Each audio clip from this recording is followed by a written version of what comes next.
What is going on, everybody? I hope you guys are all having a fantastic day. Welcome to another episode of First Blood, and today we're going to be talking all about Call of Duty, all the stuff that's been going down over the last few weeks, but unfortunately for us, there are no CDL matches to be watching. But Alan, how you doing, man? It's been a minute. I haven't talked to you in a little bit. You've kind of been busy, man. You know, you're casting challengers, doing all your thing and whatnot, so it's gonna win it. We're doing all the things out here, Jerry. It has been a minute though, dude. Like it feels weird to say. Like I was getting used to seeing you almost every day. Like, and all of a sudden you take that out of my life, and I'm just like, what do I do with myself? I don't know. But no, life has been good, dude. We've just been hanging, chilling. I mean, obviously there's been a little bit of a void with the CDL and challengers in particular. But at least we got college COD stuff going on. Their postseason's about to start. I guess we didn't really mention that, but that's something we could talk about too a little bit if you want to. But man, there's just a lot of little news things, a lot of little drama things. So why not jump on together, talk some shop, and see what the people have to say about all the nonsense going on right now, or non-nonsense, the regular sense. Yeah, no, definitely. I think I mentioned it too on my live stream before we went live with the show, but we're gonna be talking about quite a bit different stuff. We're obviously gonna hit on the LAG win. We'll talk about Minnesota Rokkr. I know a lot of people have been talking about that with their whole like tryout spiel, and talk about LAT. I know they made a video too about their role swap. So we'll kind of break down a few things, but let's get right into it, man. Let's just start talking. You and I haven't spoke about it at all, I don't think, from the post event, but LAG, right? They go on to win this tournament. I don't think anyone ever expected this at all, realistically. Yeah. I mean, I think I saw the CDL stat that it was like 0.8% of fans. It was 8 people total that had LAG like even in the final or even winning on their pick'ems on their bracket. So that to me is insane. But dude, I don't know. I want to get your thoughts on it after I've kind of sat back and watched some of it now. I have actually really good opinion or I guess take from the tournament, just because you mentioned it in Discord, but I won an event similar to this with the gun meta, I guess you want to say. So I do have an interesting opinion, but I want to get yours on it first before I kind of tell you about that. The crazy thing about it is, and we've said this before, whether it's just talking about the LAG team previous to Major 2 or just talking about challengers players that, kind of deserve a more significant look. Like Spart, when he was part of this LAG team during Modern Warfare, that was like the most unwinnable situation. Like that core 5, I think maybe 2 of them stayed on the team by the end of the year. Everything else was changes that, we're kind of hoping it works out and never really did. Kind of the same situation with Seattle.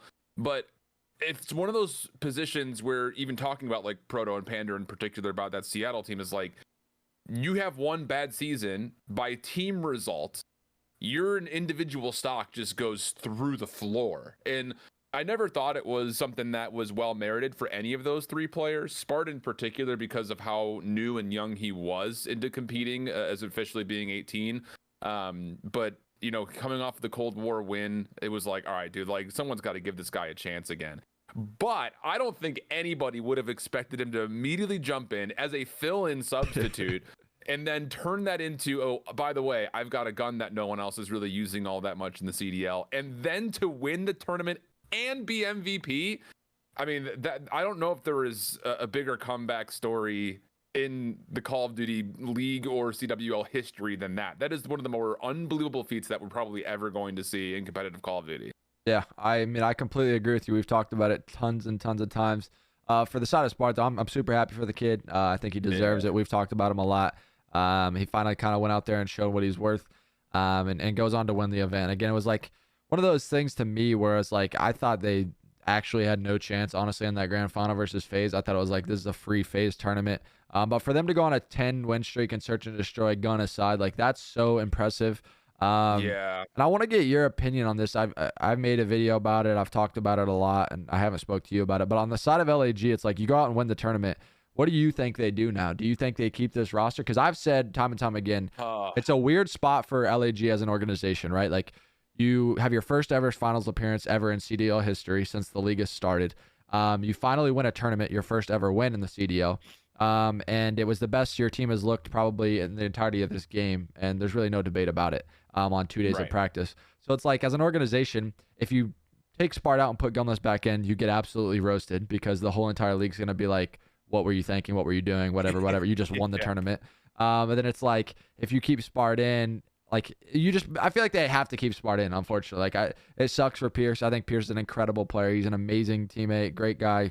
Overall, great Call of Duty player. But I feel like what they're gonna do, and this is my hot take on them, is I think they're gonna keep Smart in. I'll be honest, I don't think they're gonna win another event, or I think they'll be like a top 5, top 6 team still. I think that this is my hot take on them too. I don't know what your thoughts are, but I won an event with in Black Ops 4 with the Rampart, and it was a gun where like people didn't know about it, and it changed the meta. And I will tell you, like going back into that tournament, like it's not even that.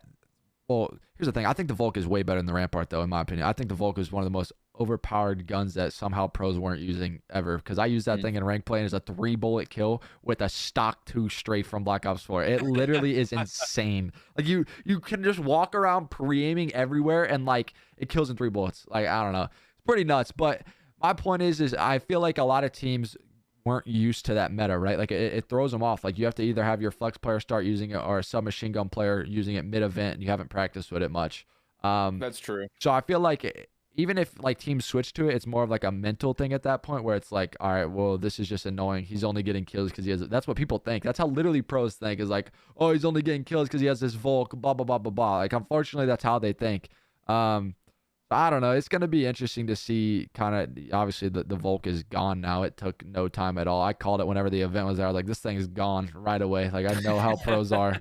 This gun is G8. It's out of here. So I don't know. It's going to be interesting to see what they do though with their roster, and if they do keep them the same, where they'll kind of be in like the standings and everything. It's interesting because I think, especially kind of comparing and contrasting like the LG situation with the Rampart during CWL Fort Worth versus the Volk here. Like it was a day 1 pullout for Spart.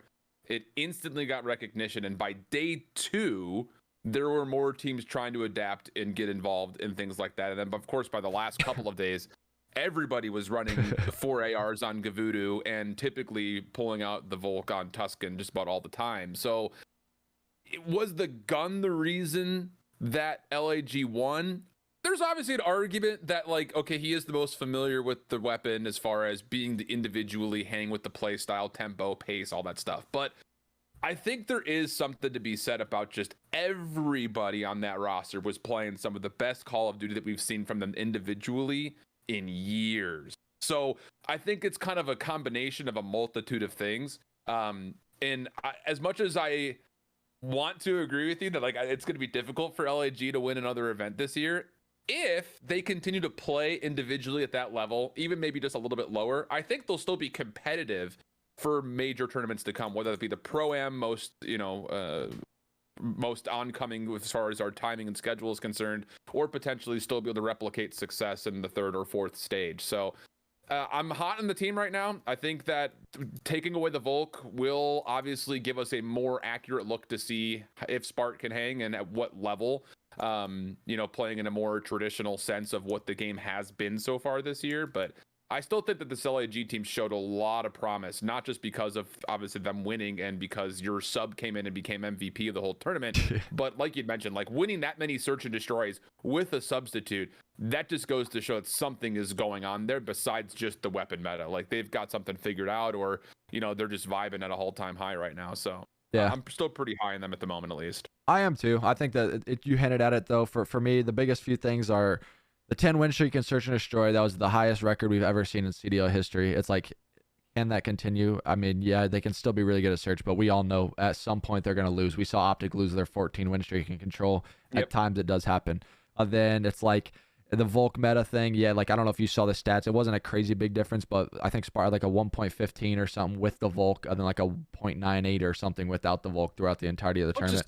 Which is pretty fine. Yeah, no, it's still fine. No, I know. But it is a little bump. I mean, when you're talking 300 plus kills, I mean that's a good amount of kills to like change sway a KD or whatever.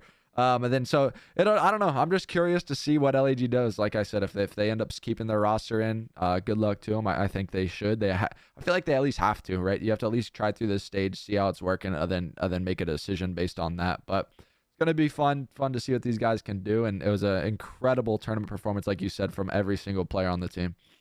Yo, have you seen, I was just looking through Reddit really quickly. Lion Man came out with his LAG cards. Do you see that Spart went 22-5 in first blood engagements in search? Did he really? That's unreal. I will say 26-8, bro. Like, what the hell? I will say, like, I love that I love that they got to see Spart in a position like he was, I guess, if that makes sense. Like, I knew that the way he played would benefit, like, I told you this before, like, I thought it would benefit Slasher or Gunless if they had Spart in the mix. Like, we talked about their, like, if they were going to make a roster swap several weeks back.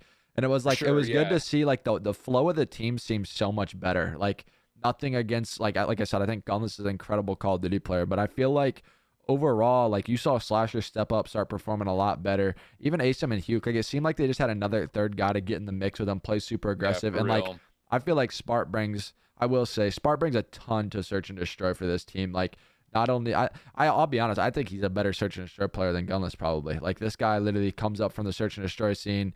He's been playing it his entirety of his career. Like, I don't know if you listen to, like, the listen-in videos. He was, like, calling shots. Like, this guy's the fill-in on the team. He was, like, making play calls, specific rounds. He was saying, like, I'm gonna do this, I'm gonna back down this guy, do that. Like, and you always see him in SND8s every single night. He's playing with everyone, like all the top dogs. So I don't know, man. SND wins championships, and they proved it. They went on the crazy 10-win streak, and like, I don't know, that's where you can argue too. It's like, yeah, you take away the Volk, cool, but if they're still winning Search and Destroys, they're gonna be a crazy team to play for sure. I'm curious to see what they'll do.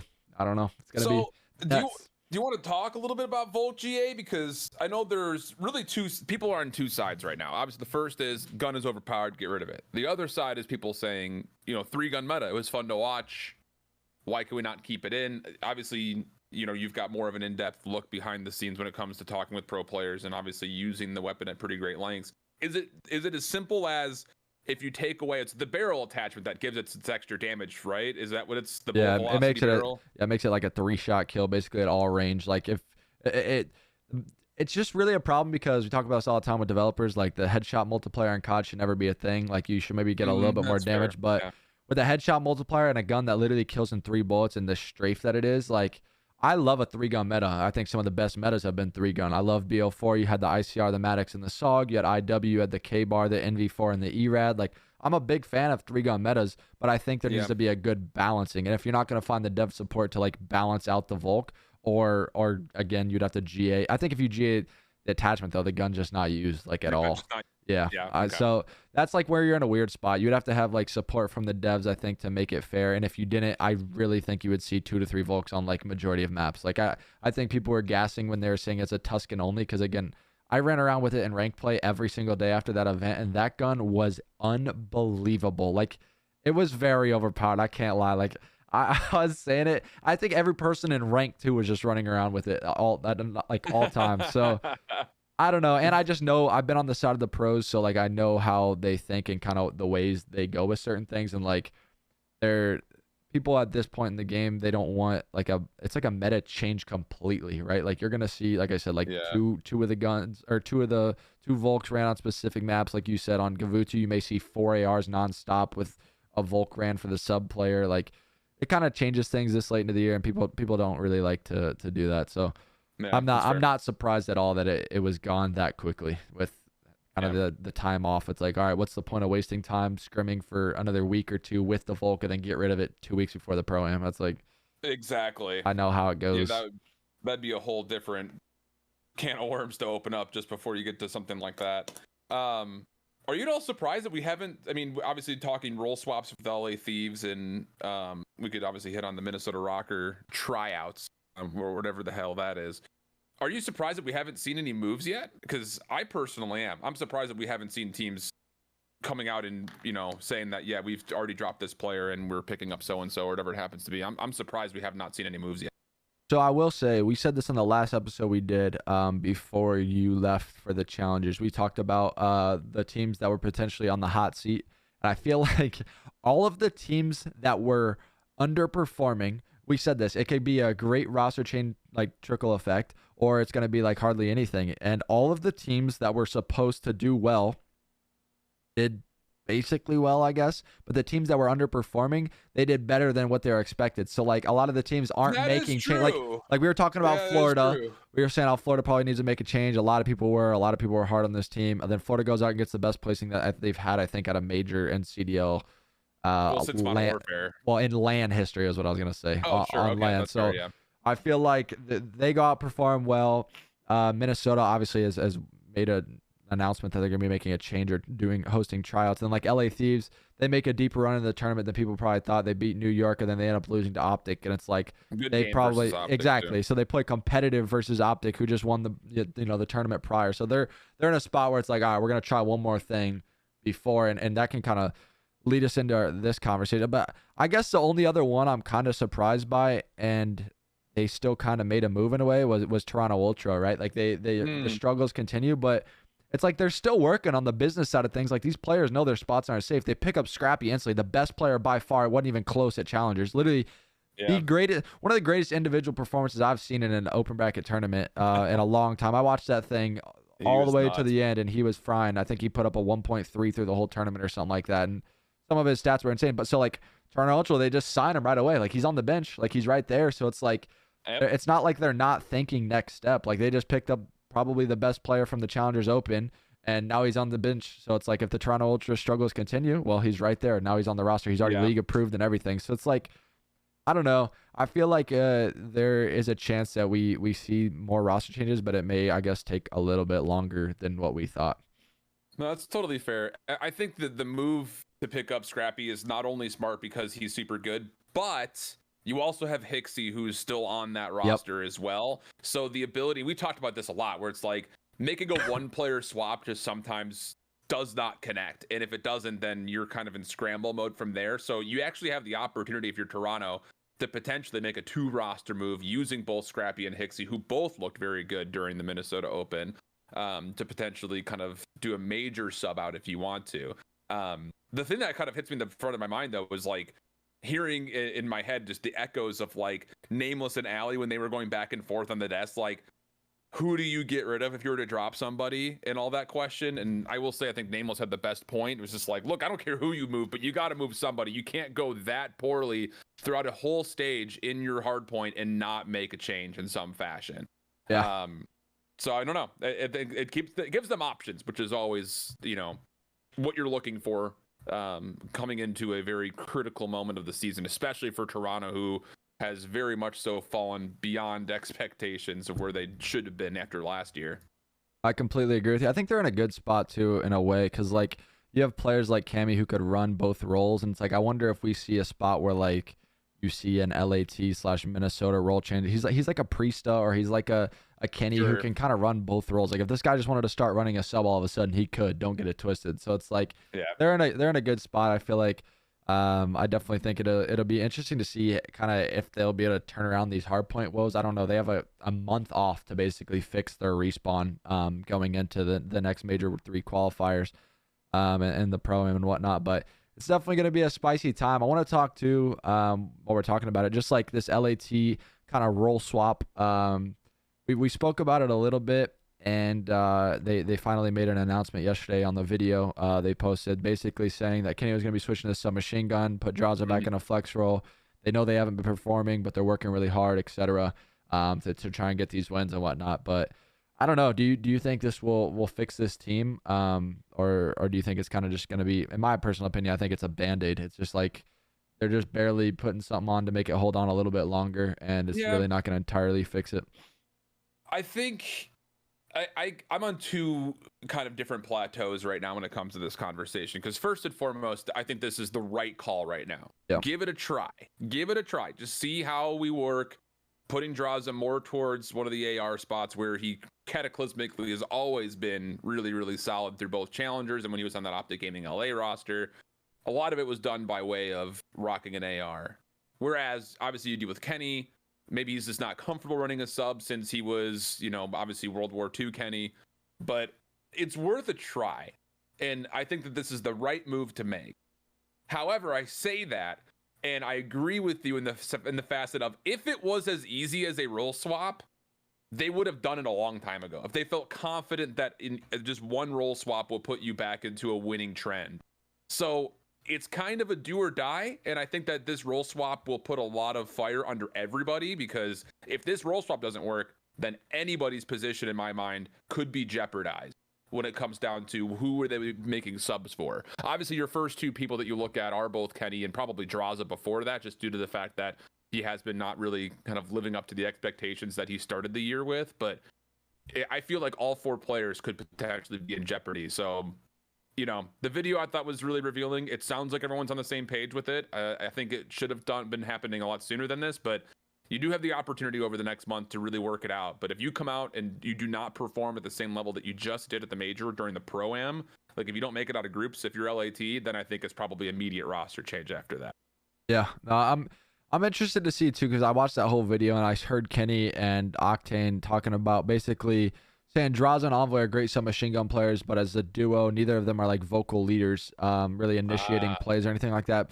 So I don't know, like maybe it'll fix some of their respawn, but for me, it's like Search and Destroy has continued to be like the struggle of this team. And when you see role swaps in SND, it can be honestly super weird because like, I don't know, all the positions, your strats kind of change a little bit. Now Kenny's the entry man guy who's going to be bomb carrier now. We know Envoy likes to flank a lot and kind of make late round plays. So it's like, okay, so is Kenny entry man bomb guy now? Like, I don't know. It's going to be interesting to see. Maybe it will kind of transform their SND for the better, and allow kind of Draza to pop off and have a lot more potential. But it's going to be interesting. I will say on the plus side, they have a lot of time to get this swap kind of working. They have a lot of time off right now. They can get like 2 or 3 really good weeks of practice and go over a lot of VOD, and watch a lot of stuff. But I don't know, man. It'll definitely be I don't know, something to watch and keep an eye on for sure, because I don't know if this will fully transform this team into like all of a sudden a top 3 team that can compete for championships.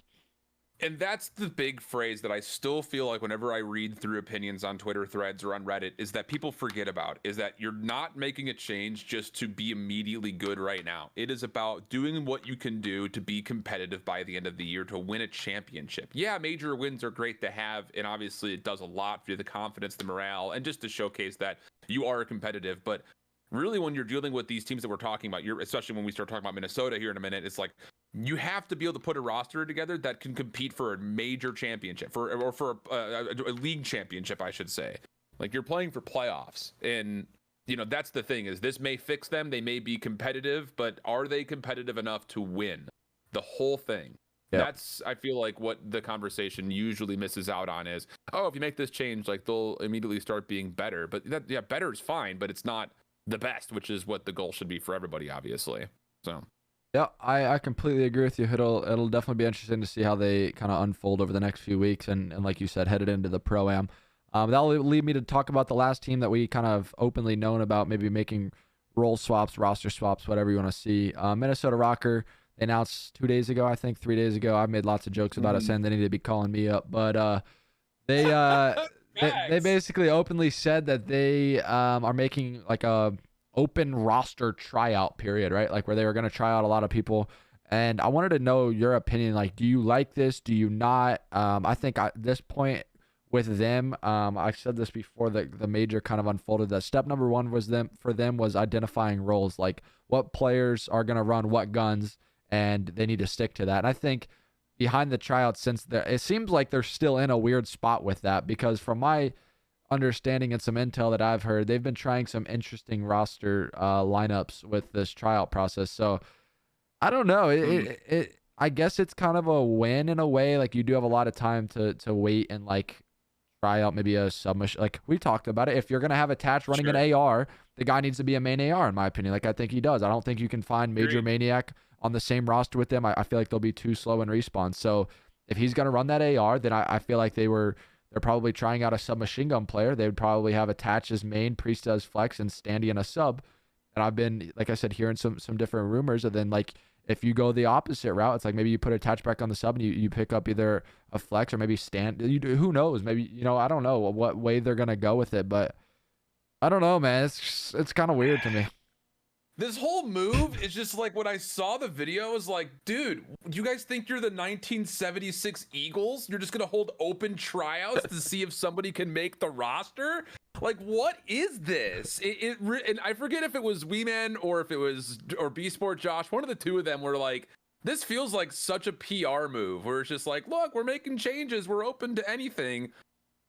I don't know, dude. It all feels really gimmicky. I get that you're trying to get new people into the system, but to label it as an open tryout is weird, dude. It's very strange. Well, let's be honest. However, Let's be honest. It's not an open tryout. Like, let's don't get things. exactly. They have don't PR it as one. They PR it as an open tryout, but let's be honest. They have probably 2 people in their mind that they're trying out, and that's probably max. Like realistically, they have probably I would say 2 guys from challengers, or maybe they're entertaining a potential trade that we may see in the CDL, something like that. But there's no way they're doing open tryouts. They're not just trying out 5, 6, 7 different people and scrimming with each person one day, and because that just wouldn't even make sense. The whole thing to me is like, all right, let's just say, right, they pick up, we'll just label them as X player, player X for whatever from challengers, right? They have them come into the lineup, because didn't they state something along the lines that they were entertaining a challengers player or something like that?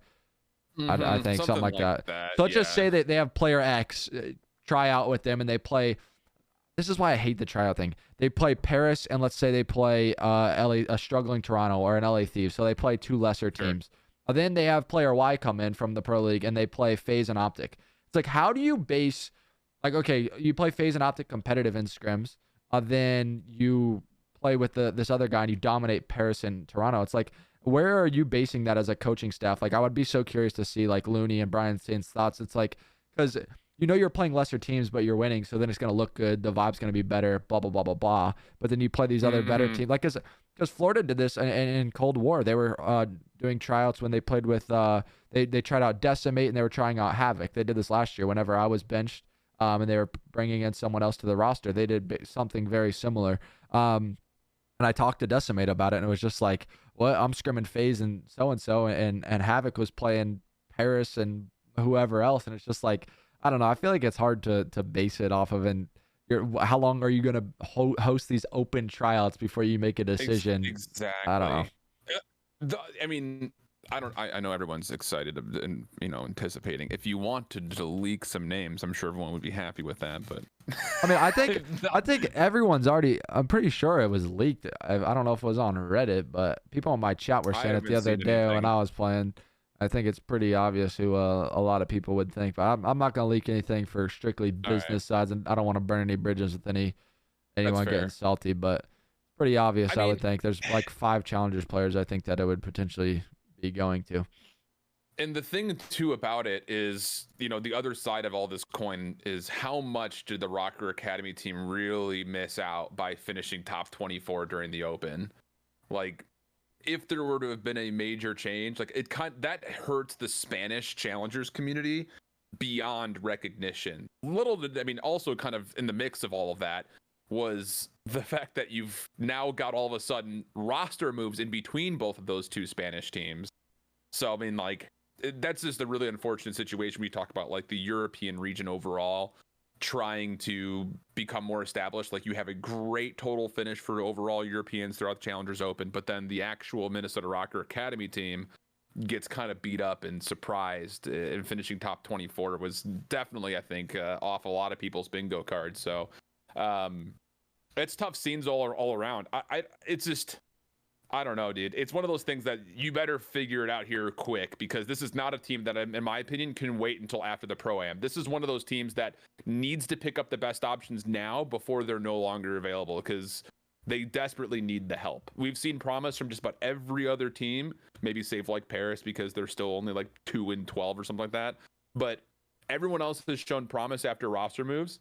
So now it's time for Minnesota. Like, they are, I think, the team that is by far on the hot seat the most right now when it comes down to figuring out what their roster is going to be. And you, I think, have to use the Pro-Am as a testing ground for that roster. You cannot wait until after the Pro-Am, in my mind, if you're Minnesota. I agree. I just hope, honestly, that if anything, I don't know. At the end of the day, I feel like they should be entertaining a player swap or like a trade. I feel like if they go this late into the game already and they try and do something like I said, where you keep attached as a main AR, you get rid of Major Maniac and he gets copped out, I feel like this team's going to continue to struggle, in my opinion. You can't put a player from a flex role, or that he was running a sub, now he's a flex, into a main AR. Like, when you start doing stuff like that, I don't think I've ever seen it in 10 years work ever in my life. Like, someone's swapping roles now 3 times to try and make it work. Like, you got to understand, like, This guy, if Attach started running a main AR and they were entertaining a sub, it's like he's running an AR on every single map, which he hasn't been doing all year long.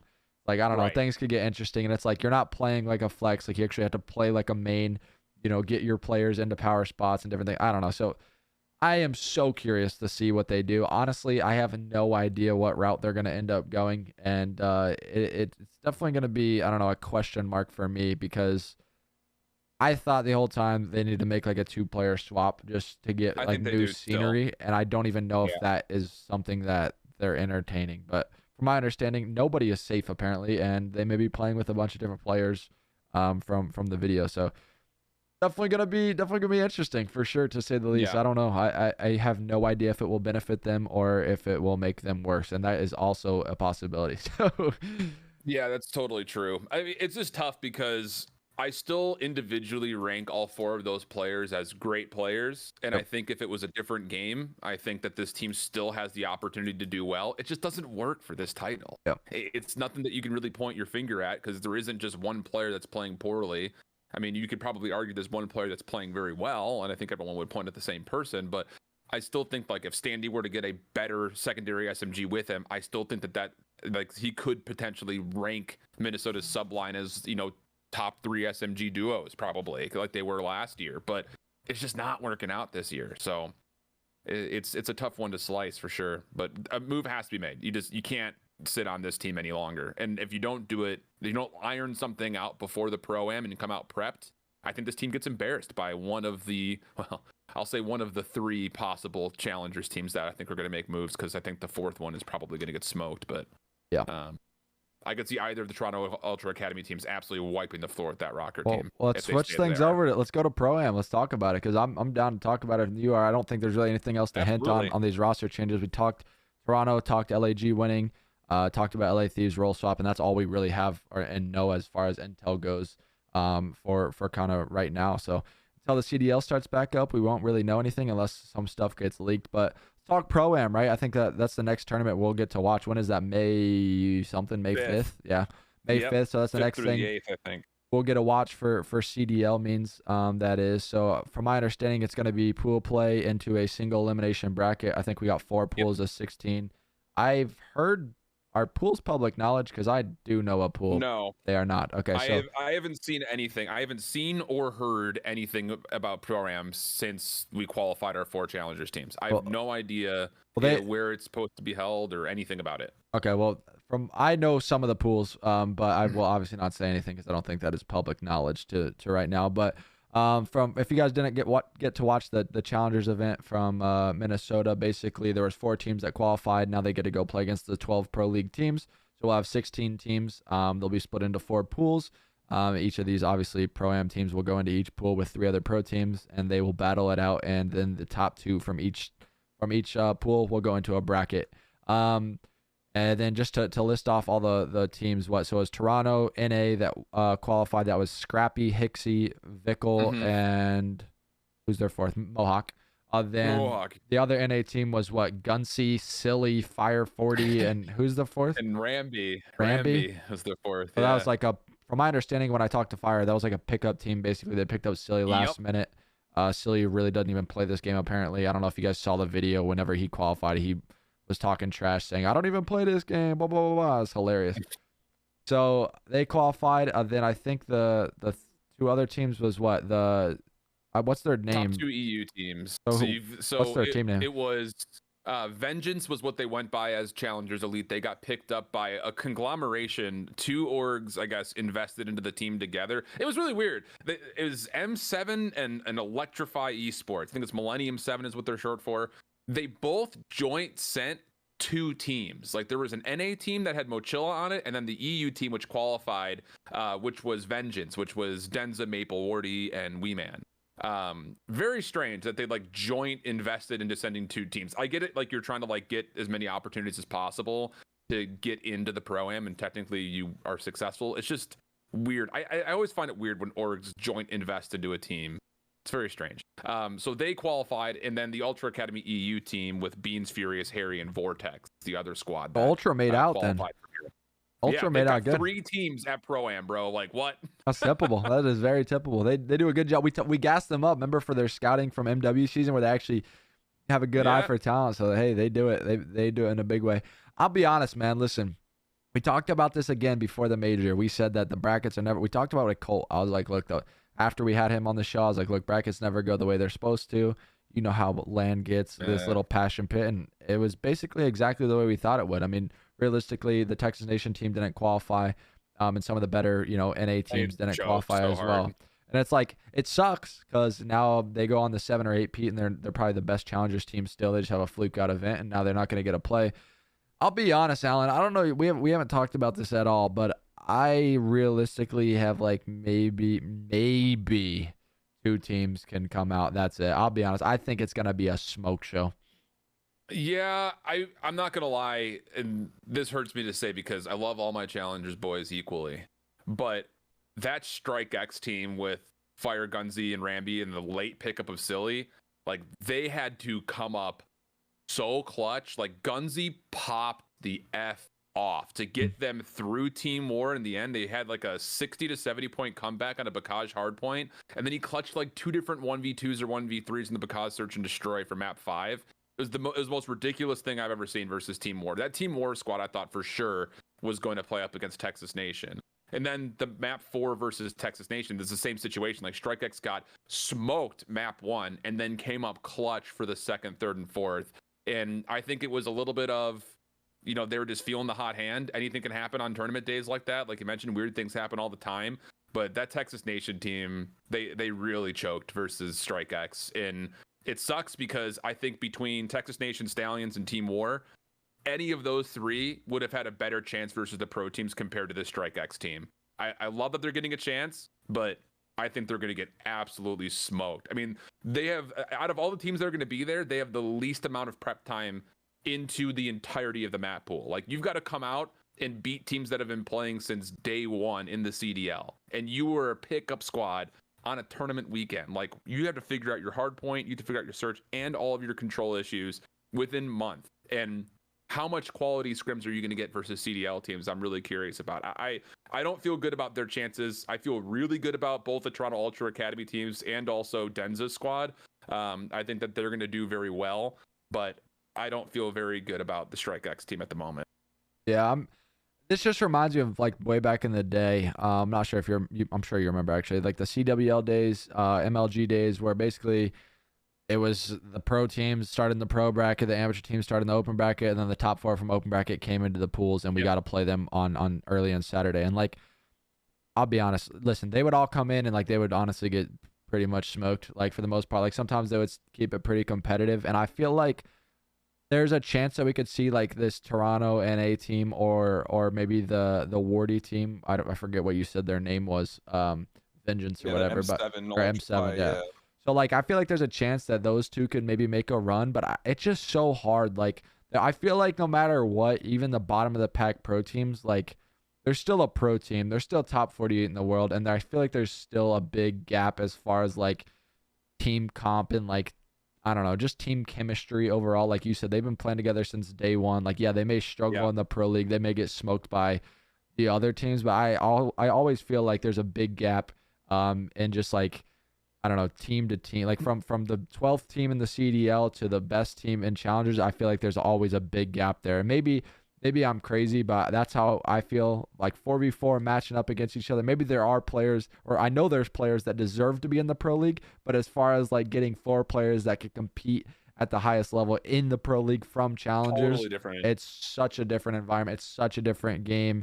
It's going to be very hard for some of these teams to actually do well. I think, like I said, if Texas Nation were to come in and like the Toronto NA team, I think those 2 teams have the best shot of like potentially making a run. No, I 100% agree. And I think a lot of it is just down to how much rehearsal reps have you gotten. And, I think for the Ultra NA Academy team, I think that they put together a very dominant run through that open bracket, which is important. Because if you were just to kind of limp your way through, and there's a lot of game 5s or game 3s when it was best of 3s, like that doesn't really bode a lot of confidence into can this team actually compete against the CDL teams that have been working together largely throughout the entirety of the year.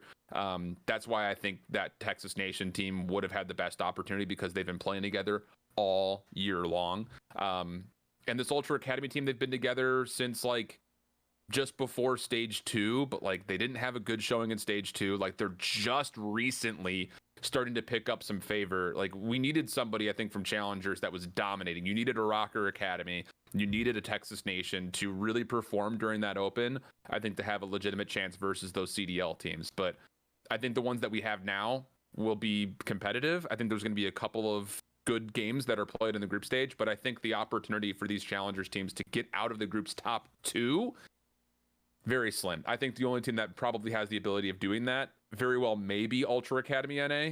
But the thing about it is, like, even that Minnesota Open, that was every single player's first LAN except for Hixie.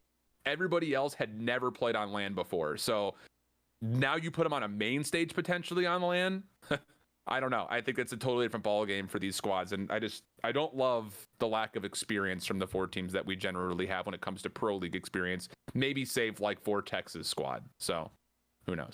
Yeah, it'll definitely be a interesting event to watch. I'm gonna go right out and say I don't think a single AM team is gonna make it out of their pools. Unfortunately, it's just gonna be a top 8 pro league little one and done bracket, kind of like Kickoff Classic. Because I just feel like you said it's so far fetched for these teams. Like, these teams have so much to learn. There's so much practice that goes into it. All these teams are going to be like, even the teams struggling in NA right now are going to be making roster changes on their honeymoon period. So it's like the worst time, honestly, for like these AM teams to play against these pro teams, because this is going to be their first look of and I will say too, like, these teams are going to be getting more reps. Like, we don't see pool play at events anymore ever. So like most of the pro teams get to play like one and done series, or at most like they play 1 series a day. Like, you're actually going to finally get to see these teams play 2 series in a row, maybe 3 in a day. Like, we may see 3 series. I don't know how the actual format will work, but I don't know, man. I don't have a good feeling about the Pro-Am right now, and I think it had a chance to be a cool idea, but it's going to be hard for these teams to pull an upset. Yeah, I think the other thing to keep in mind here is, when you're dealing with, I think, Toronto Ultra Academy NA having the best overall opportunity, it's because they actually have the potential opportunity of scrimming CDL teams if CDL teams want to entertain that. Like, Denz's team and Vortex's team, they're all in Europe again. So their only practice right now would have to, you imagine, either be versus each other, which I imagine they're probably doing a lot of since they're going to be in different groups, or they're playing other EU challengers teams. So the ability for them to actually scrim against CDL teams is not even there. So I don't know. It's a difficult prospect for all 4 of these teams just based on who we have. But I think if there were to be a team to get out of groups, it would probably be Toronto Ultra Academy NA. It just depends on who's in their group, I think, because matchup wise, like, this Ultra Academy NA team was really struggling in hardpoint as recently as the stage 2 Challengers Elite. Like, could not figure it out. Obviously looked much better during the actual open itself, but I still think that as far as the depth in a overall team, you still have to favor what the CDL teams get on a regular basis rep wise.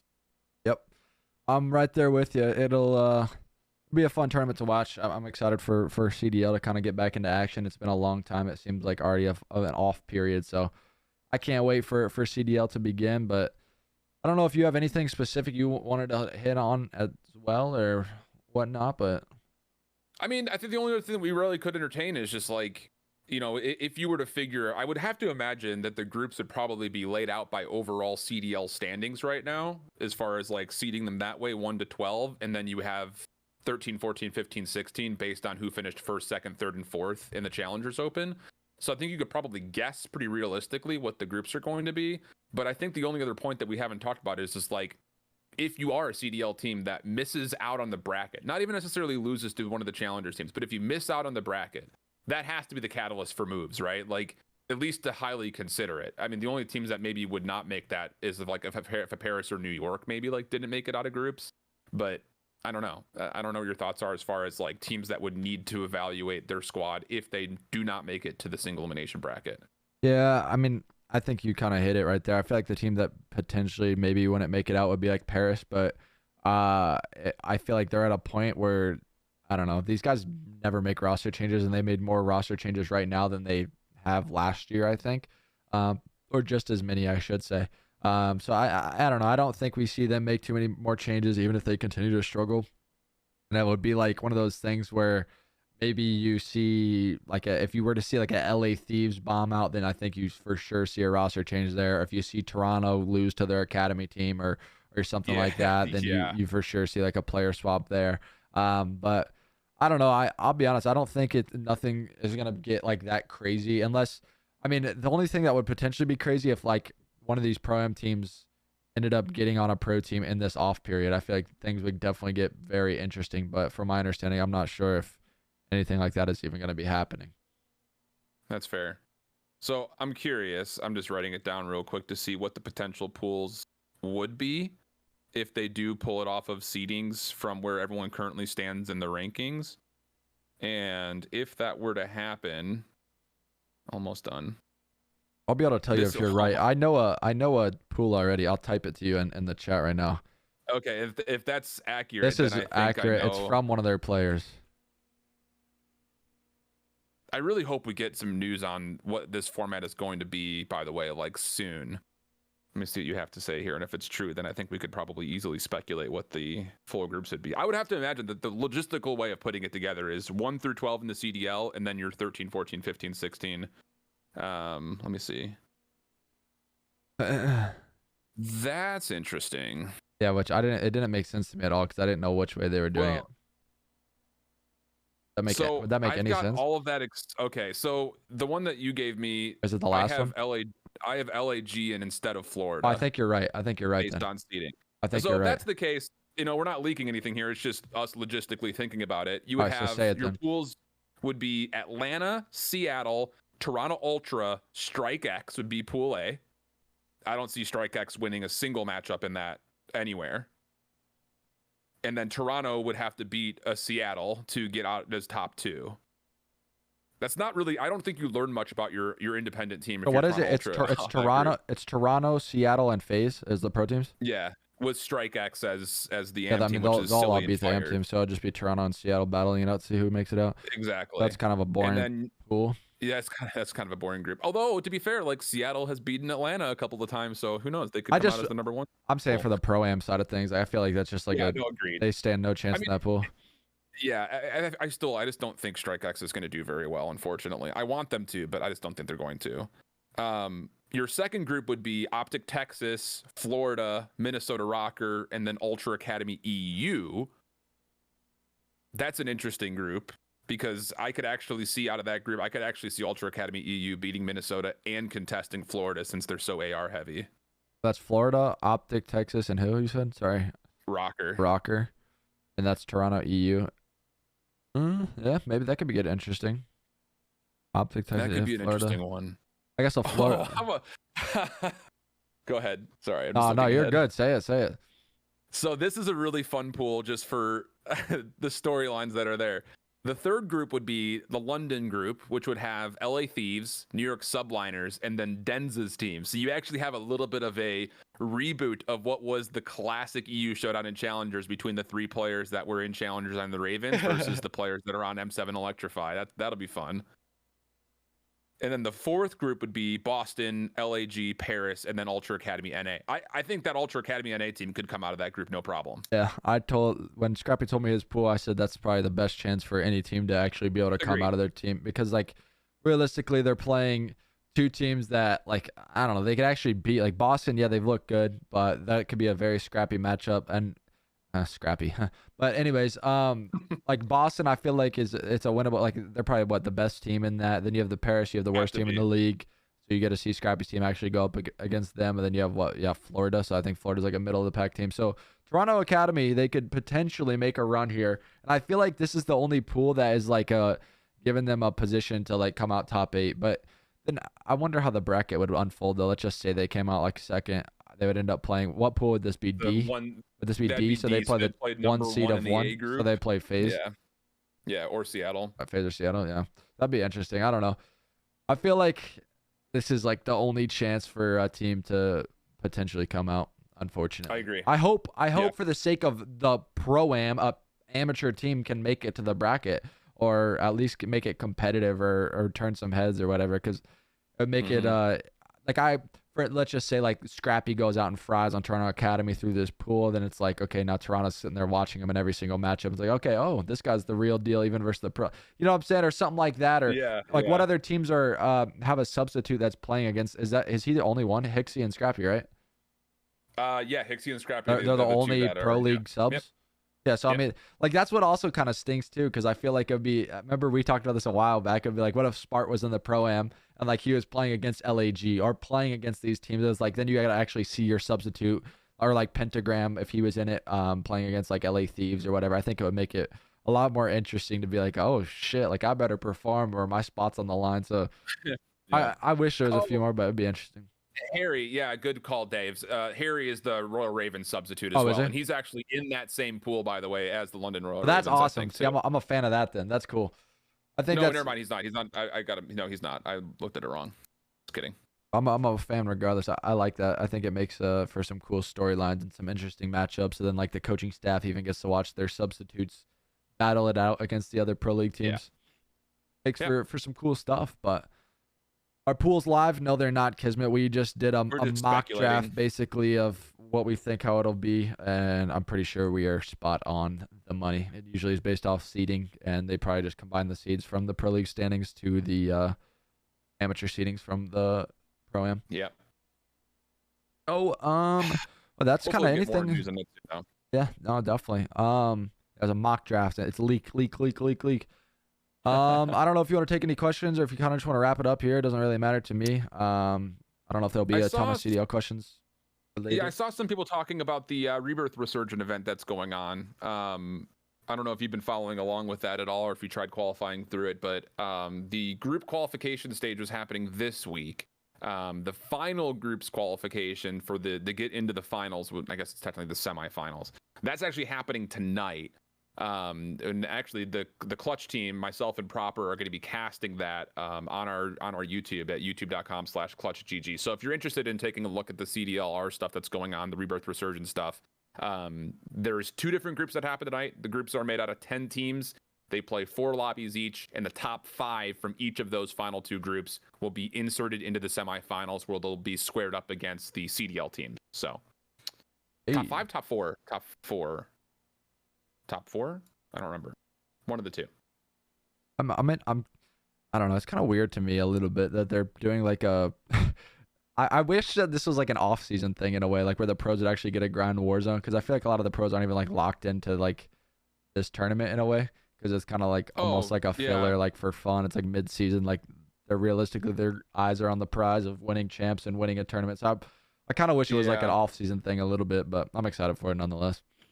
Yeah, I was kind of looking through all the other players that were a part of the qualifiers, and there was a significant lack of some of like the all-time like top Warzone creators. There are a couple of really good ones that are playing tonight, but like looking through the initial groups, there were very few names that I recognized.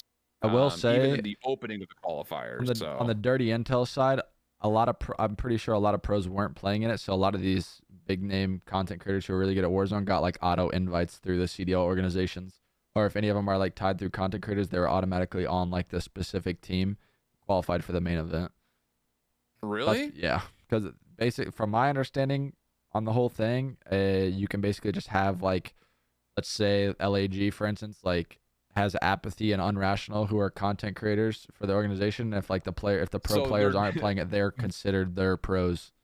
You know what I'm saying? Oh, so they're like, not actually using the roster. Yeah, like LAG is not using like Slasher and Gunless and Spart and them. Like they're using Unrational, and yeah, that's why I was saying it's kind of like, I don't know. It'll be interesting. And then like that's how like the bigger Warzone content creators are just getting in for free, basically qualifying for the main event. Well, that makes more sense. Yeah. I will say though, as far as the groups tonight, the opening group, the group E, that's the first to qualify for finals, has like no major Warzone players that I've ever heard of. But the second group has a ton, like Finessin, DJ, FaZe Blue, Lovey, Intex, Flank, Smixy, Vera, Legit, Zenin, IQ, Picnic, Nick Cool. Like there are so many good players, and only 4 of those groups, 4 of those teams are going to get out of that group. So it's actually going to be pretty interesting to see who comes out on top of that, because I think some of those major players are going to miss out. Definitely. It's gonna be a crazy event. It's what, $100,000 rebirth tournament or something like that. So I think so. Yeah. I'm interested to see how they do like the scoring, because they're Warzone, to me, I love Warzone, but it's been like all the tournaments are like different. The way they like do a point system for who makes money, or like how you get placed, is always interesting to me, because I've played in rebirth tournaments where they make the win matter more than kills, or vice versa, and kills don't have like a heavier pull. So if it's like, if kills don't matter in the tournament, it's gonna be a boring one to watch, to say the least, because a lot of people will just be camping till final circle, popping stims over and over in gas. So this scoring system is the same as most of the other customs. Is it? So Every kills matter than elimination is a placement? point, and then placements get you a multiplier. Okay. Yeah. That's good then. That is good, because I don't know, but are they doing, is it per game they're giving out cash, or is it just like overall placement through the entirety of the tournament? Do you know? It's overall. So it's Overall. the cumulative score that you put together after 4 lobbies. Okay, that's cool. That's way better, because some of the ones I've played in, like, it's literally who can stay alive the longest, like who can get circle pull and camp in the Right. gas as long. So it's like, those are definitely not the most fun to play in or watch, but that'll be lit then.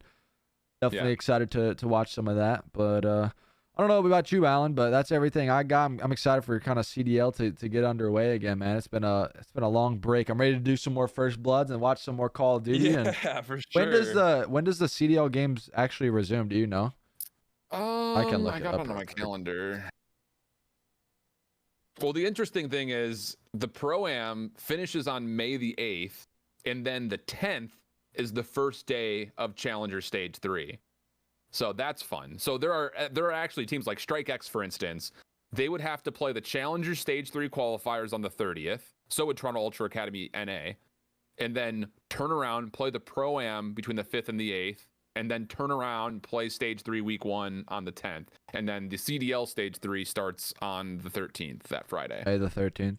And then when's the Toronto Major? Is that at the end of May or early June? It's the first weekend of June. It's the 2nd through the 5th. 2nd through the 5th of June. Okay. So we got the Pro-Am, and then we'll have the month of May for these matches, and then we'll head into another major at the end of the month. So that'll be lit. And then there's another big break in June before we come back for Stage 4. Oh, is there? Oh yeah, there is. Yeah.